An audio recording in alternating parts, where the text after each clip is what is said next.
Well, for more about Africa, the Middle East, and those wanting a slice of the action in the region there, let's now cross live to Japan-based independent journalist James Corbett. James, thanks for joining us here on RT. We've had a number of analysts and journalists talking about the Chinese interest in Libya and North Africa. Of course, China is very active in this part of the world with large-scale investment and energy infrastructure. So what do you think? How do you think Beijing is actually feeling about what's happening in Libya and beyond Libya, indeed, at the moment?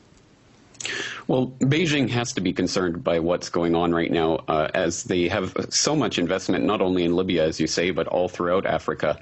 And I think the entire U.S.-AFRICOM project can't really be understood outside of the context of Sino-African relations, which have been booming since the turn of the century. And you can see that through even the media coverage over the last few years. There was more and more hand-wringing over the Chinese-African investments, to the point where it was becoming tens of billions of dollars a year. And obviously, U.S.-AFRICOM was a direct response to that. And now we see that the fruits of that, really, with U.S. attempting to assert military might in the region. And you see that on February 22nd, one of the first things that the Libyan rebels attacked was the Huafeng construction company in Libya.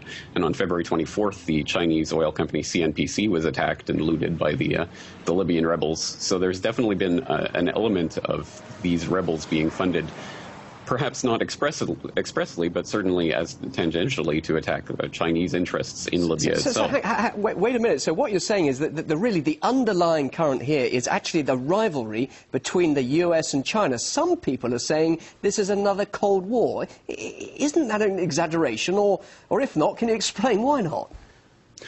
I don't think it's an exaggeration to say that. I think it would be naive to think that that's the only factor at play here. But certainly, I think Chinese investment in Africa has been growing at such an incredible rate over the past several years. And Gaddafi himself has even been on record to say that he believes that China will ultimately be the major player in Africa, because Chinese aid to African countries isn't tied to humanitarian concerns the way aid from the West is, or at least supposedly is. So you see China, of course, heavily invested in Sudan and other areas with grave human rights concerns, but no strings attached to the aid that they give those countries. But China's been very quiet, hasn't it? It actually didn't even veto, which it could have done along with Russia, that UN resolution to set up a no-fly zone. Surely it could have taken some sort of action to protect its interests if it didn't agree with the NATO military action there.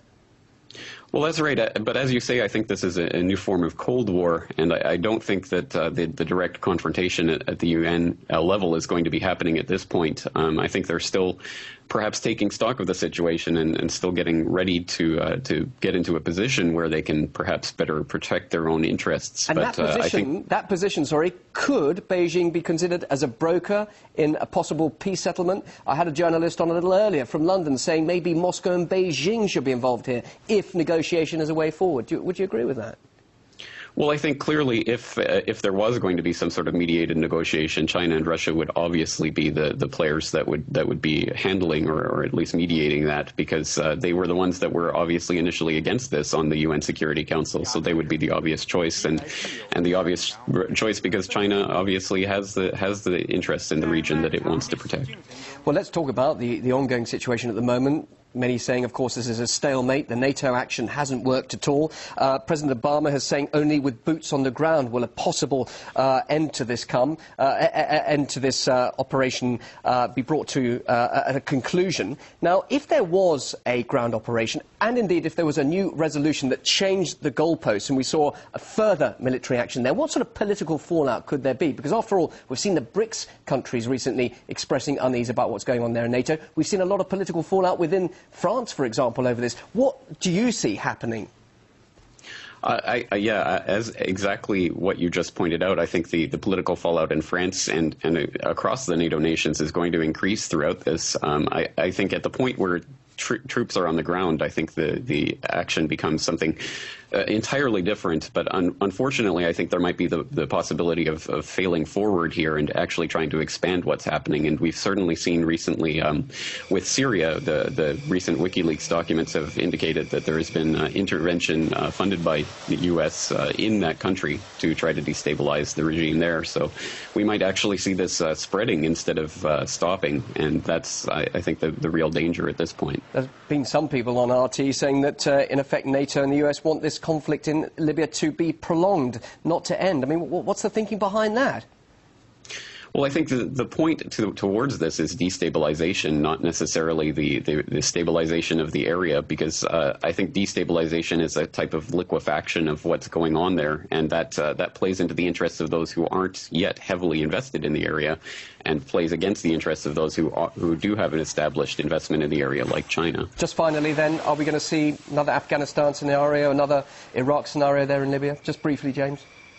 I think NATO forces would like that. I think that would be a good strategy for them. But unfortunately, of course, it would be horrible for the people of the region. Interesting to hear your point of view. Thanks very much indeed for joining us there in Osaka in Japan. Japan-based independent journalist James Corbett joining us live on RT. Thanks for your time.